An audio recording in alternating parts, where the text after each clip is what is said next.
Sinarmas Land dikenal sebagai perusahaan property developer, pengembang properti. Tapi menariknya, beberapa tahun terakhir ini, mereka fokus sangat dalam dan serius di bisnis digital. Bahkan mereka tengah membangun smart city di Indonesia dan juga membangun apa yang disebut dengan biomedical hub. Nah, dengan ditunjuknya BSD sebagai kawasan ekonomi khusus, semua tadi terakselerasi begitu masifnya. Pertanyaannya adalah, apa sebenarnya peluang yang muncul pada saat ini untuk BSD dan Sinarmas Land? Dan apa tantangan yang harus mereka hadapi? Dan gimana mereka jawabnya? Nah, kita akan temukan jawaban itu semua dengan tanya langsung ke Pak Mulyawan Gani, Chief Transformation Officer dari Sinarmas Land. Yuk, kita mulai.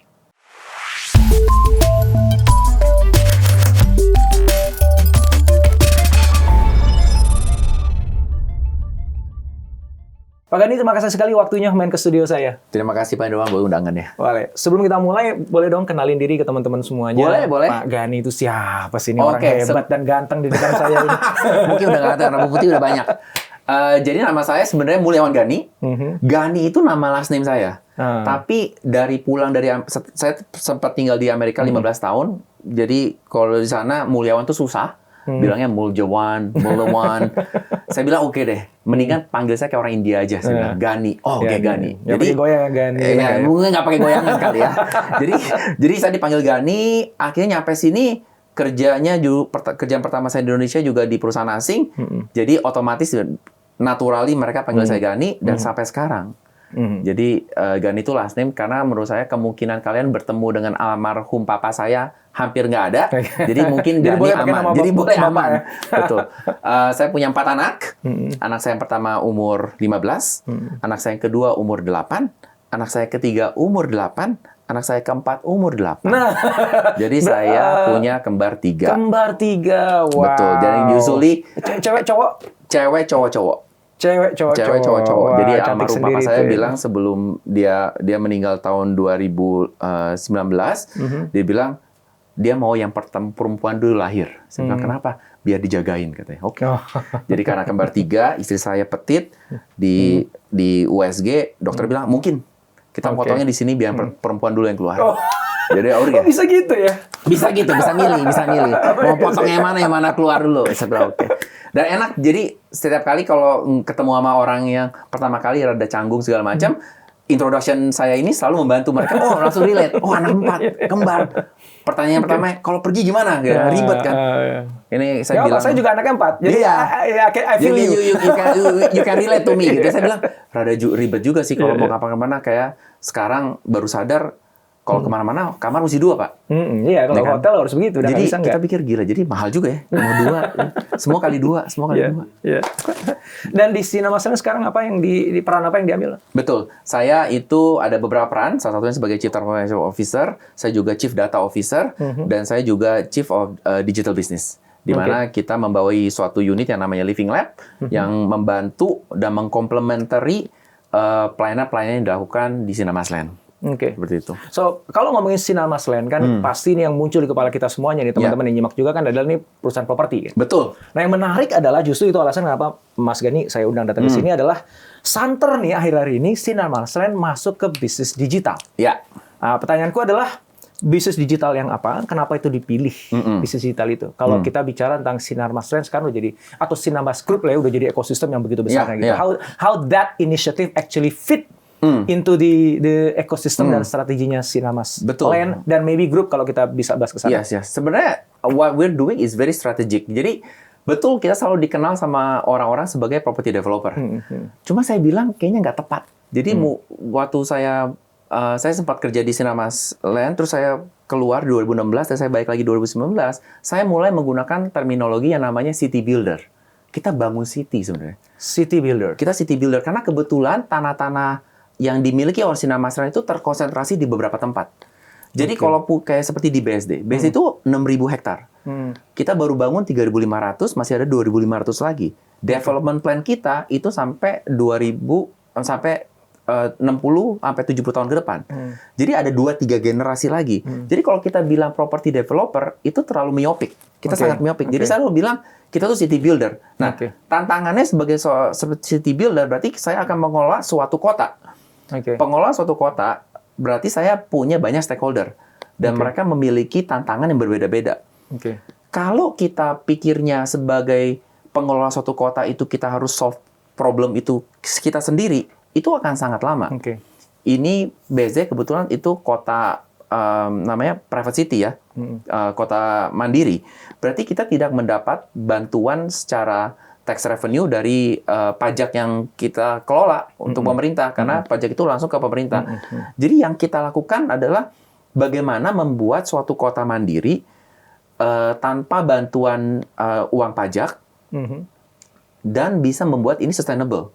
Oke. Dan kita mesti pastikan bahwa apa yang kita lakukan itu menjawab tantangan stakeholder. Apakah itu residen, apakah itu mahasiswa, ya kita punya 100 sekolahan di BSD, kita punya banyak mall, kita banyak tempat-tempat kunjungan buat have fun on the weekends.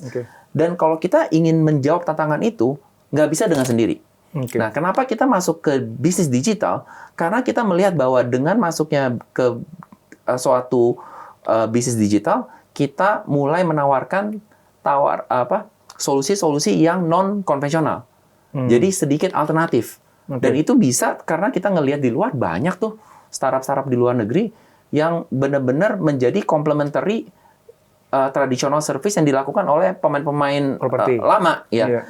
Jadi kita melihat itu juga sebagai suatu benchmark di mana kita mengharapkan dari digital business yang asset light, kita bisa menjawab tantangan secara non-konvensional, secara alternatif. Dalam konteks tadi city building tadi kan? Dalam city building, seperti misalnya kayak pengolahan sampah. Kalau kita bicara mengenai sampah, yang biasa dilakukan sama teman-teman yang lain adalah mereka memindahkan sampah mereka. Ya kan? Apakah itu sustainable? Pertanyaannya of course enggak, karena kita pindahin karena kita punya tempat, kita bisa bayar, itu ditumpuk, ditimbun. Sampai berapa lama gitu? Ya, tapi nanti ujung-ujungnya itu mau diapain lagi? Orang itu akan pindahin juga. Jadi kita nggak solve problem But just moving problems. I'm just moving to somebody else because I can. Karena kita bisa bayar. Ya kan? Itu nggak sustainable. Jadi makanya kita akhirnya masuk ke investasi gimana teman-teman startup secara digital dan secara mereka punya cara yang berbeda, mereka bisa mengeluarkan metode-metode alternatif untuk mengolah sampah-sampah tersebut, ya kan, melalui investasi kita. Jadi kadang-kadang justru dengan adanya digital business itu membuat kita jauh lebih agile, karena kita punya kesempatan untuk mengeksplor solusi-solusi yang tidak memerlukan investasi secara fisik. Jadi itu yang sebenarnya membuat digital business ini menjadi suatu strategic move bagi Sinarmasland untuk mencari solusi-solusi yang sedikit nyeleneh gitu loh. Jadi di digital business ini sebenarnya customer-nya juga Sinarmasland sendiri. Pelakunya juga Sinarmasland sendiri gitu ya. Itu dalam satu ekosistem yang sama dalam gitu bentuk suatu ekosistem yang sama, karena kita di dalam Sinarmasland sendiri ekosistem kita sebenarnya lumayan Pak Indrawan. Jadi kita dulu cukup besar. Tapi bagusnya lagi bahwa kita itu sebenarnya kadang-kadang mengextend ekosistem definisi kita tuh ke Sinarmas as a whole. Group. Jadi contohnya kalau kita kedatangan teman potensial startup dari luar negeri, mereka ingin tahu bagaimana sih cara berbisnis di Indonesia. Oh, topiknya apa? Saya tanya. Oh, topik saya tentang logistik. Oh, tenang. Saya langsung konekin. Nggak perlu setup meeting. Saya telepon teman saya di logistik unit di Sinarmas Group. Langsung connect, ngobrol 5-10 menit. Kalau itu sesuatu yang menarik, si startup ini ingin belajar lebih banyak, mereka langsung reach out. Jadi kita benar-benar bisa menggunakan ekosistem kita untuk onboard solusi-solusi even dari luar negeri. Kalau dalam negeri lebih gampang, ya karena kita saling-saling kenal, teman kita sama, kita langsung connect. Tapi bagi teman-teman, kalau kita percaya bahwa kalau ada solusi di luar sana yang sebenarnya bisa digunakan di Indonesia, kita bisa menjadi platform. Jadi kita kadang-kadang membuka ruang bagi teman-teman luar negeri untuk lihat kalau mereka punya solusi di Bangkok bisa dipakai di Thailand, kenapa nggak bisa dipakai di Indonesia? Mirip-mirip kok, hanya hyperlocal content kita bisa bantu dan segala macam. Jadi itu sih salah satu pitch-nya kita. Jadi kalau bicara digital business gitu, apa aja sih digital business yang sekarang lagi dikembangin nih sama Mas Kenny dan teman-teman ya? Jadi kalau digital business itu kita sangat agnostik, Pendawan. Jadi anything yang kita bisa pakai untuk solving problem di kota kita. Jadi kita ada dari digital business itu kita punya beberapa lever.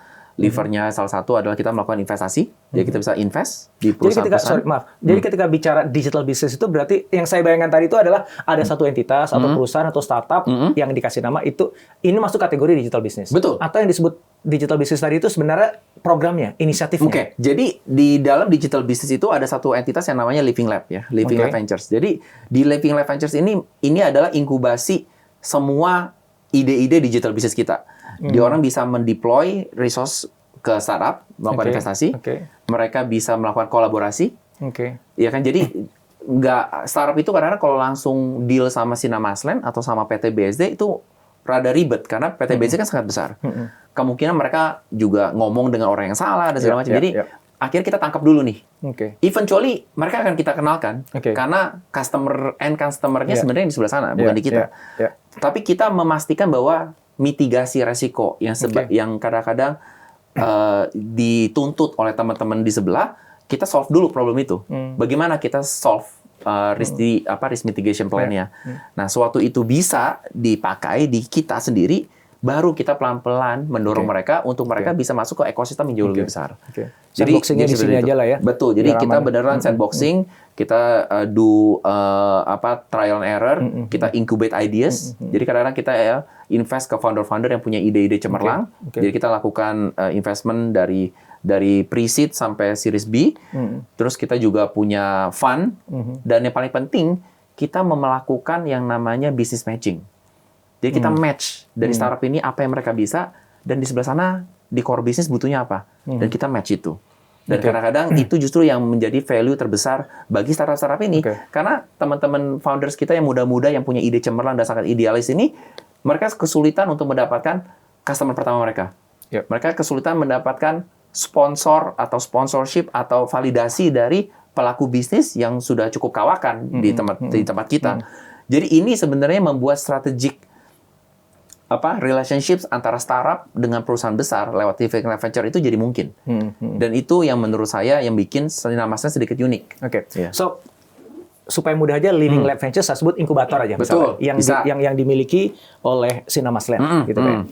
Nah, apakah ketika kita bicara digital business itu berarti ya inkubator ini kemudian incubating beberapa inisiatif digital dari startup untuk kemudian nanti dideploy kalau memang berhasil di dalam grup. Even employee punya ide, kita onboard juga ke sana. Gitu ya.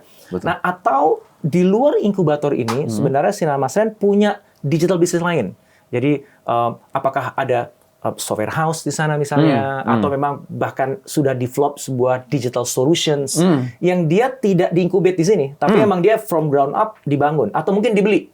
Betul. Dibawa ke dalam. Enggak, jadi we do all seperti tadi Mas Indrawan bilang. Jadi kita ada aplikasi yang namanya OneSmile. Itu dibuat dari digital business sendiri, dari Living Lab. Kita bikin aplikasi karena kita pikir ini residen kita nih udah cukup banyak, ya kan? Ada totalnya 500 ribuan orang. Mereka tuh pingin tahu sebenarnya apa sih kalau ada event. Karena kan kita kan bukan maksudnya kita nggak punya TV station sendiri, tapi bagaimana caranya kita bisa mengedukasi. Kalau misalnya contohnya, saya ingin tahu dong jalanan saya macet di mana. Jadi di aplikasi kita itu kita buka. Dan aplikasi ini dari ground up dibuat dari nol, dari Living Lab. Dan kita pakai untuk menjadi platform buat warga di BSD bisa dapat informasi yang cukup dan otomatis bisa lebih convenient, bisa beli tiket, bisa bayar IPL dan segala macam. Dan eventually kita akan pakai ini untuk kota-kota di lain misalnya, karena kebetulan di Sinarmasland kita ada beberapa kota township yang kita bisa pakai.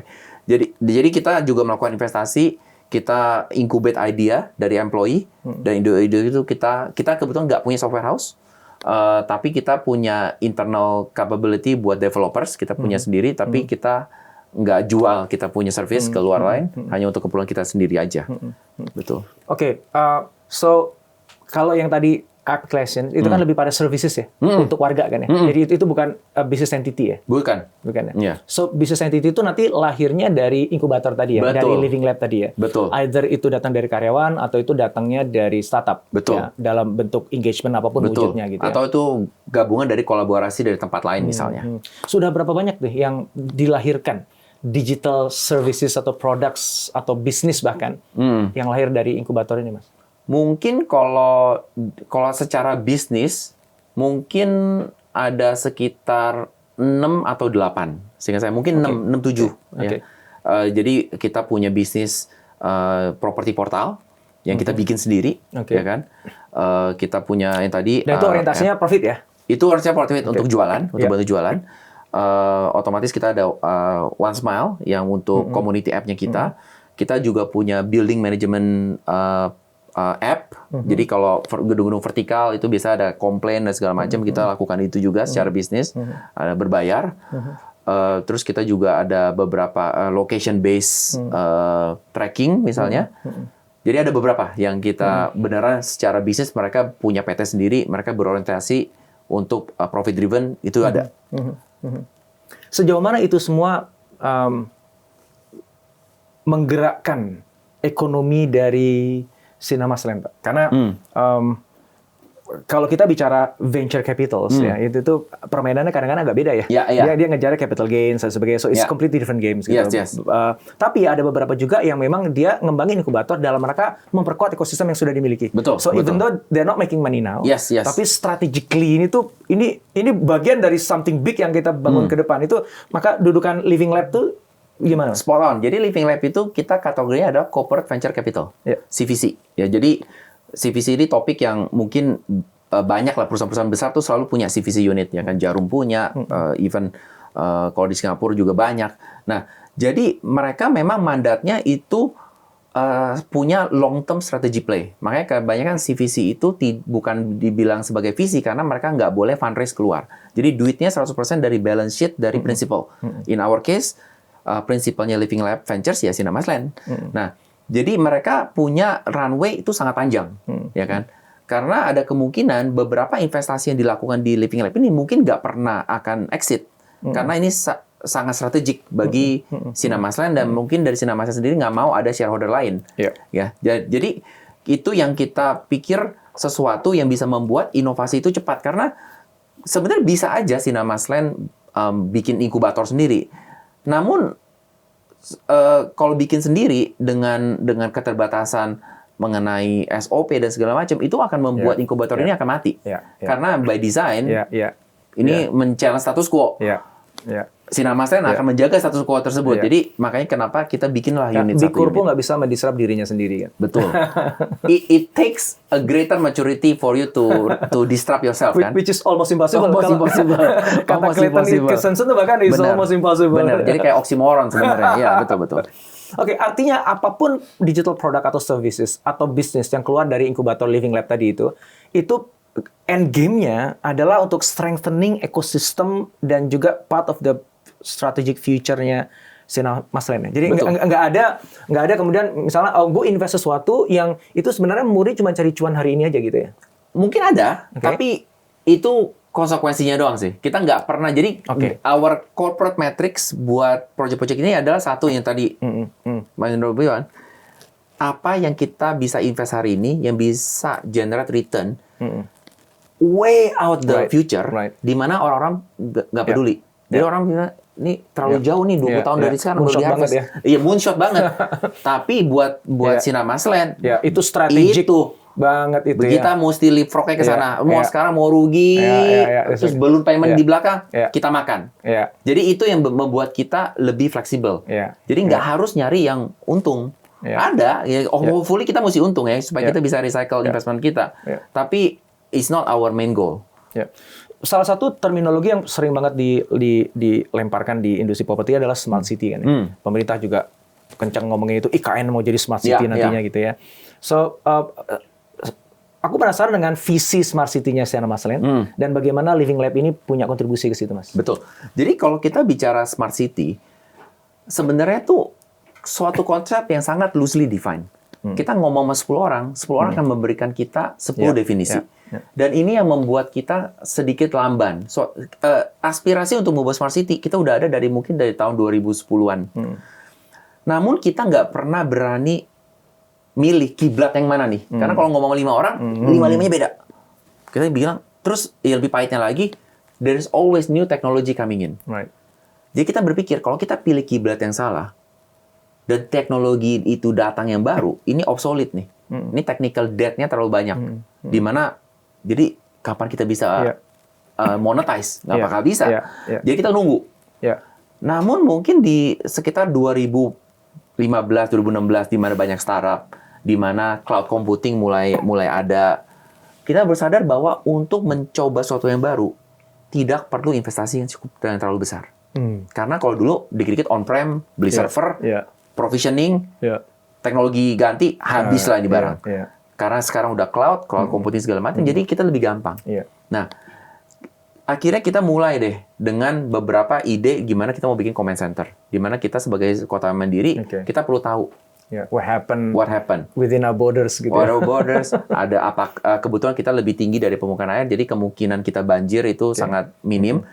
Banjir hanya ada kalau misalnya tiba-tiba kita melakukan konstruksi, kita potong pipa kita sendiri. Jadi akhirnya kita mulai tuh mengidentifikasi aset-aset kita. Kita bikin digital twin misalnya. Nanti kita juga sudah ada digital building buat beberapa key building kita. Kita coba bikin supaya kita bisa tahu liftnya ada di mana, ada yang overweight apa enggak, gimana caranya untuk lebih efisien. Dan kadang-kadang solusi-solusi itu kita pilot dulu. Nah, pilotnya itu ada di Living Lab. Jadi kita punya partners yang explore teknologi bareng, dan kita coba karena sama juga orang sebelah sana bilang, ini yakin jalan nggak? Ntar kita udah tekan kontrak 10 tahun, ternyata nggak bisa, siapa yang salah nih? Jadi kita coba dulu kecil-kecil, kita lebih ngobrol, partnership, kita bantu. Jadi kita bakal nanti dalam waktu dekat, comment center kita sudah mau jadi, more than happy untuk Pak Indrawan untuk lihat bisa apa aja sih comment center. Itu mungkin bakal seru. Itu bakal seru karena di situ kita bisa ngelihat daerah security mana yang perlu di-deploy. Karena kita punya area 6.000 hektar, itu 1/10 Singapura, cukup besar. Kalau kita mau taruh security tiap malam ngiter gitu kan nggak mungkin ya. Gimana caranya? Oh, jadi kita akan empower security kita untuk lebih digital savvy. Mereka punya handheld, mereka akan di-instruct. CCTV kita itu bukan hanya ngitung kemacetan, tapi mungkin bisa melakukan routing. Kayak hari ini kebetulan lagi ada Gias di ICE, itu rame banget. Tadi saya kesini untuk masuk ke tol aja tuh panjang. Kita ternyata punya solusi di lewat aplikasi OneSmile kita secara real time feed. Kalian bisa lihat posisi mobil-mobil itu panjang apa enggak. Kalau memang itu rame, jangan lewat situ. Mungkin lewat aja Kepulauan Seribu misalnya. Jadi kayak gitu-gitu tuh. Jadi ide-ide itu yang akhirnya kita pilotin dulu, sukses, kita taruh di comment center. Supaya teman-teman bisa lihat, security bisa lihat. Nih, kasih tahu nih orang-orang, jangan lewat sini, lagi macet misalnya. Tadi kan kiblatnya banyak. Kalau pakai perspektifnya Sinar Mas Len, how do you define? Bagaimana mendefinisikan a smart city? Jadi baru dibilang smart city kalau misalnya lu punya ini gitu. Kalau dari saya mendefine-nya adalah smart city itu harus memberikan solusi bagi stakeholder kita. Dan kadang-kadang kita the way kita define smart city itu terkungkung pada konsep resident. Padahal bukan resident. Whoever yang lewat situ pun juga. Teman-teman kita. Jadi di BSD kebetulan kita punya intermoda. Ini adalah jalur di mana train station di sana, ada last mile, ada pasar, ada segala macam. Itu adalah hub buat di daerah Serpong. Jadi saya selalu bilang kalau kita mendefine apa yang residents kita mau, itu sangat miopik. Sangat kecil banget. Kita mesti mikirin mahasiswa yang lewat. Mahasiswa mau kerja apa? Punya nggak lapangan pekerjaan buat mereka? Ya kan bagaimana smart city itu? Jadi gubernur dong itu berarti dong? Iya, bukan jadi gubernur lah ya. Tapi maksudnya paling enggak kita mesti mikirnya itu panjang. Karena apa? Karena development kita tuh masih panjang. Jadi gini, saya selalu joking around sama teman-teman yang punya kerja di developer kecil, yang mungkin bangun 100, 200, 300 rumah, terus mereka pergi. Nggak ada yang nanya stadion di mana kan? Boleh percaya nggak? Kalau saya nanya, ada orang datang ke BSD, dia masuk ke marketing office kita, dia melihat apa yang kita rencanakan 50-60 tahun ke depan. Mereka nanya, Pak, stadion bolanya di mana? Saya bilang, kalau beli di sana kayak nggak pernah nanya stadion bola. Iya, di situ kan nggak ada tanahnya, Pak. Di sini banyak tanahnya. Jadi di mana, Pak? Lapangan tenis ada nggak, Pak? Lapangan tenis standar internasional. Jadi mulai tuh. Jadi waktu kita bilang smart city, sebenarnya yang kita perlu jaga adalah bagaimana stakeholder kita di luar residence itu memiliki suatu kemampuan untuk mengakses informasi jauh lebih banyak. Mereka bisa lebih teredukasi. Ya kan? Kemacetan di mana mereka bisa hindari. Sampah di mana mereka bisa direct the flow of sampah misalnya. Nah, jadi yang kayak gini-gini yang menurut saya kalau kita bilang smart city itu integrasi antara resident dengan mahasiswa, dengan worker, dengan komuter, itu semua mesti dijaga kepentingannya. Dan menurut saya hanya lewat smart city initiative bahwa kepentingan ini kita bisa jaga. Termasuk dengan kepemerintahan juga kan. Karena mereka juga punya ujung-ujungnya ini aset-aset ini akan dikembalikan ke pemerintah kan. Jadi apa yang mereka butuh. Dan kalau nggak ada solusi seperti smart city akan mahal sekali. Karena semuanya akan offline, semuanya akan silo. Jadi dengan adanya smart city ini kita akan break the siloness dari pelayanan-pelayanan kita. So bisa dikatakan bahwa smart city itu adalah ketika sebuah kota, sebuah city itu mampu menyelesaikan masalah banyak warganya, resident ataupun non-residents, dengan enabled by digital. Betul. Gitu Kalau ya? menurut saya itu salah satu definisinya. So it is not about the technology itself. Definitely bukan. Tapi how you use technology to solve problem dari resident dan non-resident yang ada di tempat lu Betul, gitu kan. betul. Soalnya kalau kita bicara kalau ini teknologi centric, teknologi stack itu tuh beraneka ragam. Dan nggak ada habisnya juga. Benar. Jadi saya selalu bilang kita mikirnya itu kalau kita bicara customer centricity di suatu kota hanya bisa dilakukan secara scalable dengan smart city agenda. Kayak misalnya contohnya kalau kita melakukan komplain, kita tuh omnichannel banget di BSD. Bisa jalan kaki ke customer service, bisa lewat OneSmile, bisa lewat WA, bisa lewat telepon, dan ini semua bermuara di suatu tempat. Jadi kita bisa lihat nih journey-nya mereka. Kadang-kadang kan kalau orang komplain kesel ya. Saya baru kemarin datang, tapi nggak ada Pak datanya, jadi mesti ngulang lagi. Jadi tadi udah semaning, tambah marah lagi gitu. Karena bayangan kita nih kalau nyebut smart city itu kan adalah futuristic gadgets, devices, dan misalnya kayak IKN, smart city-nya di mana? Oh, nanti akan ada ini drone. taksi terbang, drone, kayak gitu-gitu kan. Semuanya tuh yang high-tech gitu. Kalau ngeliat definisi tadi, sebenarnya emphasisnya bukan di situ. Kalau di kita sih bukan. Jadi sejauh mana lu bisa create a city yang itu very convenient for everyone, semua dari sampah dan sebagainya, all the problem yang biasa dimiliki oleh sebuah city itu bisa solve, ya, enabled by technology. Betul. Bahkan if you don't see the technology, Betul. pokoknya sampah nggak ada aja, macet nggak ada betul. aja, Kalau kita aman aja. betul. Walaupun lo nggak ngeliat itu ada Robocop gitu yang jadi satpamnya, lo nggak ngeliat ada robotnya itu, tapi aman kalau lewat sini gitu. Jadi memang itu mimpinya kita. Jadi kita contohnya kita lagi pilot beberapa use case. Misalnya contohnya kalau Anda malam-malam berhenti, kita lagi ngitung berapa lama sampai security saya datang. Jadi security saya kan mungkin kan nggak patrol kan, tapi dari CCTV di flag nih ada mobil nggak bergerak, dia bisa kirim automatic notification ke security terdekat, di deploy, terus sudah datang, create tiket. Jadi itu yang kita lagi coba explore. So you don't see the technology, betul. Tapi lo lihat security-nya datang. Benar karena solusinya yang dicari orang kan. Benar. Gitu. Wow. Exactly, karena ujungnya kan nggak mungkin kan kita kasih tahu ini mobil kenapa diem kalau nggak pernah dicek. Mau nggak mau pasti ada offline, offline asset harus digerakkan. Tapi gimana caranya menggerakkan offline asset itu dengan se-efficient mungkin? Jadi bukan hanya itu reduce cost, tapi convenience to pengguna jalannya, misalnya seperti itu. Nah ini Senama Masalah kan juga bangun biomedical hub ya. Nah itu apa sih itu? Ya, dan how that relates to yang semuanya kita omongin tadi itu. Betul. Jadi banyak orang pertanyaan-pertanyaan, lu tuh property developer, lu ngapain? Lu maunya banyak sih. Lu maunya banyak sih. Jadi tapi jawabannya satu. Kalau kita belajar, suatu kota itu mau vibrant dan hidup, mesti relevan, benar nggak? Right. Relevansi ini itu akan mendictate what kind of service we are going to provide.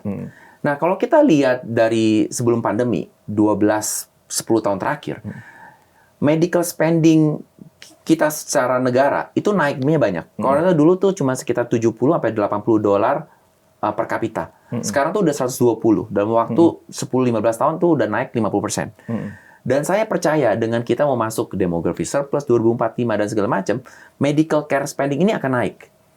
Tapi kita nggak bisa naik karena pelayanan medical kita substandard sekarang. Ya banyak orang yang punya uang keluar negeri, yang nggak punya uang justru nggak berani karena takut mahal. Ini kalau kita lihat BPJS dan JKN segalanya terbebani. Pertanyaannya kenapa? Karena menurut kita, tesisnya kita adalah tidak ada suatu tempat di mana ini bisa menjadi contoh bagaimana suatu kota yang sehat, yang memiliki pelayanan kesehatan yang mumpuni, itu bisa membantu. Bukan hanya bisnis medikalnya, tapi orangnya. Jadi contohnya gini, kita life expectancy di Indonesia itu 70 tahun sekarang. Teman kita yang makan santan tiap hari, yang katanya orangnya banyak obesitas, itu Malaysia, kalau banyak yang wonder, itu umurnya 75 tahun, Pak. 5 tahun lebih awet dibanding kita. Kalau kita do matematik 2045, kita mau demography surplus, labor rate participation kita mesti naik. Kita kan sekarang pensiun 55, 57 lah ya. Kalau kita 2045 kita mau benar-benar enjoy demography surplus, kita tuh mesti kerja sampai 60-an loh. Berarti mesti 5 tahun lebih sehat. 5 tahun lebih sehat berarti mesti 5 tahun jaga kesehatan, medical care spending-nya akan naik.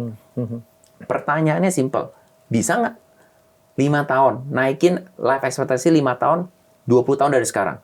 Itu susah banget kalau kita nggak punya tempat di mana inisiatif-inisiatif ide dituangkan untuk memperpanjang life expectancy Indonesia. Karena kalau ini nggak bisa, takutnya 2045 surplus kita bakal kayak Jepang gitu, turun. Dan ini menurut saya suatu tantangan yang terus difasilitasi. Jadi seperti kita sebagai city builder, kita bukan medical profession. Kebetulan di grup kita memang ada Eka Hospital yang jauh lebih ngerti, ya kan. Tapi mereka perlu katalis di mana medical player ini, apakah itu rumah sakit, apakah itu klinik, itu mereka bisa berkolaborasi. Itu yang saya rasa kita nggak pernah punya. Jadi yang dilakukan oleh Biomedical Hub yang tengah dibangun ini itu apa sebenarnya? Kita adalah katalis untuk mengajak orang-orang, bukan hanya di Indonesia karena So you're not actually building seperti kayak biomedical research centers, bukan gitu ya? Eventually we will do that. Eventually, tapi Okay. as of today kita punya gedung yang kita dedikasikan untuk mengundang investor-investor untuk bawa klinik mereka dari luar negeri untuk ke sini, bikin research center. Supaya apa? Supaya ekosistem ini terbentuk. Jujur aja kan. So you build a biomedical ecosystem. Betul. Eventually kita akan punya tuh hopefully ya. 10 kalau kita lihat Biopolis Singapura itu kebanyakan tuh sebagai menjadi suatu acuan buat kita. Mereka tuh 25 tahun. Kita tuh baru mulai hari ini. Pasti perjalanan masih panjang, kita butuh partisipasi teman-teman. Tapi yang kita mau sebagai kota berkomitmen untuk menyediakan suatu tempat di mana ekosistem ini bisa dilahirkan untuk pertama kalinya di Indonesia. Dan kita harapin adanya di BSD.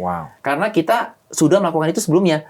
Digital, kita bikin waktu BSD dibuat tahun 80-an itu, orang kita tanya, sebagai kalau kita anak-anak muda, kita jeruh dengan hiruk-pikuk di Jakarta tahun 80-an. Kalau mau ke BSD kenapa? Karena sekolahnya bagus. Kita ada Al-Azhar, ada sekolah hampir semua agama kita punya. Supaya apa? Karena itu yang mereka butuhkan. 40 tahun yang lalu. Fast forward 10 tahun yang lalu, orang-orangnya udah lulus nih. Mau kerja. Mau kerja apa?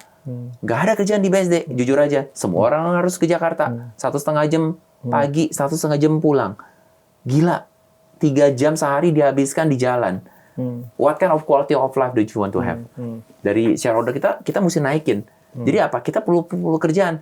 Tapi nggak ada. Kita selalu dikenal sebagai residential township.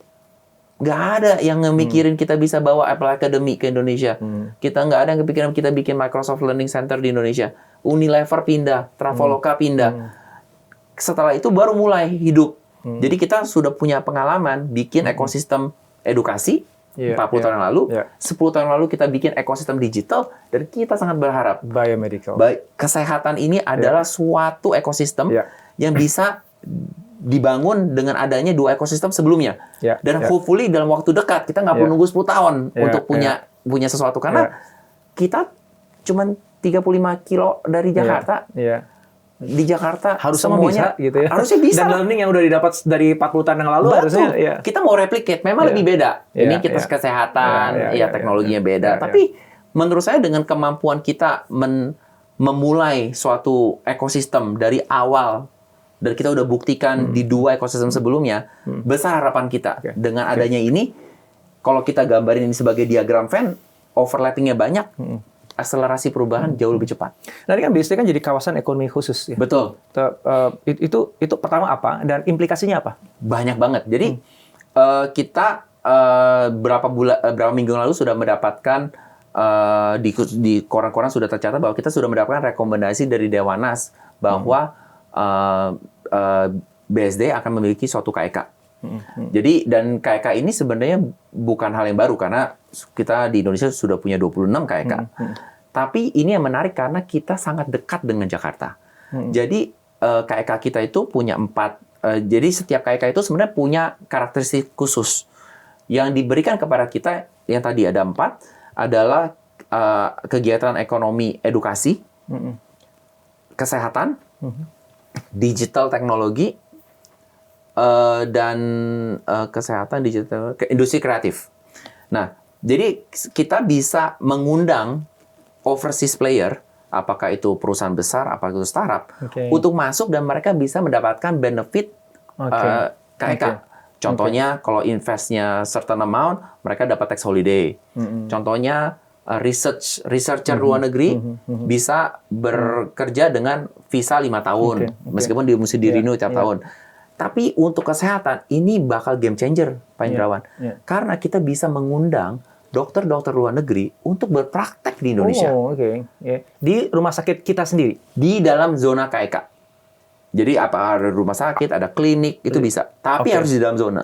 Dan ini akan membantu kita membentuk ekosistem karena kita bisa belajar dari luar. Itu akan accelerate everything dong. Banget. Semua yang diomongin sama Mas Gani tadi itu akan terakselerasi.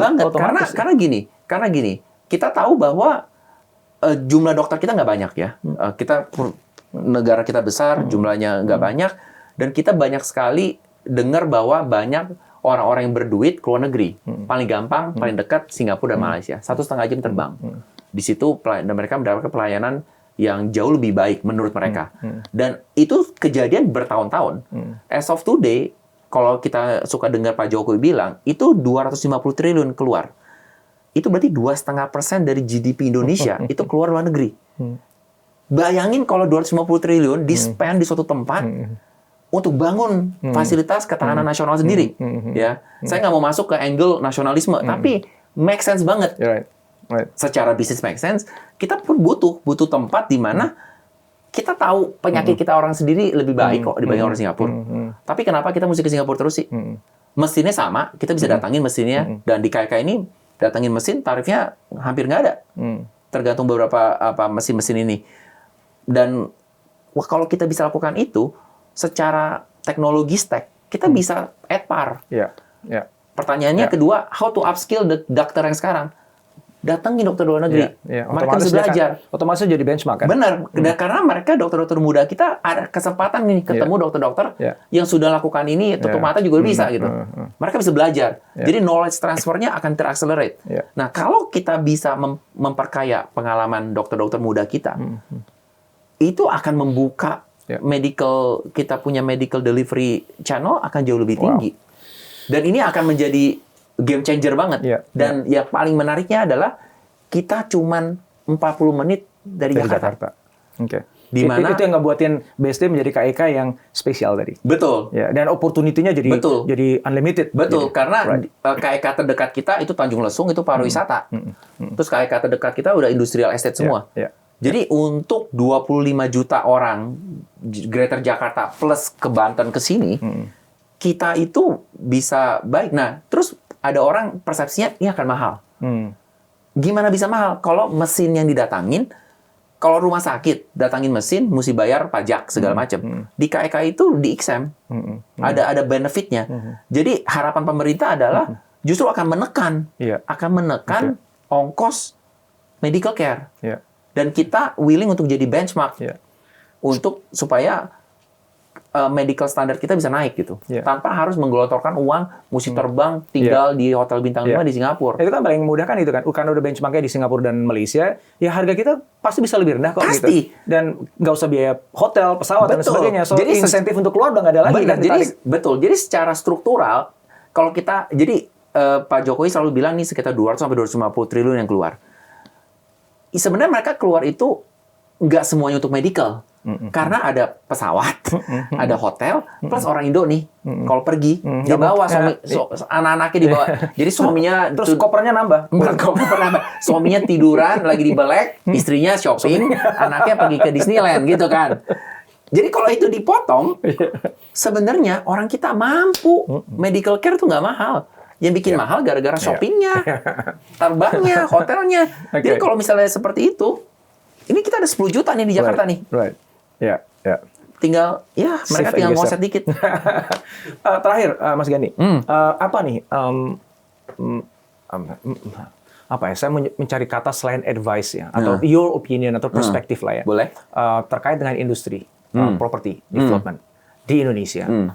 Karena kita tadi kan ngomong tuh end game-nya adalah sebenarnya supaya warga Indonesia itu bisa lebih well-being-nya naik, lebih sejahtera, lebih aman dan sebagainya kan. Ketika semua impian kita tentang smart city yang benar itu bisa terwujud gitu ya.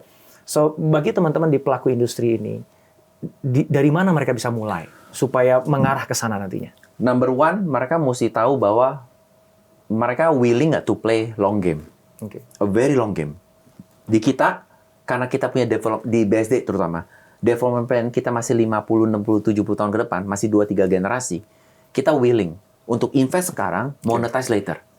Banyak teman-teman property developer kita itu mainnya seperti telco bisnis. Jadi telco bisnis itu ada teknologi, you bayar, saya colokin, tarik kabel segala macam, selesai.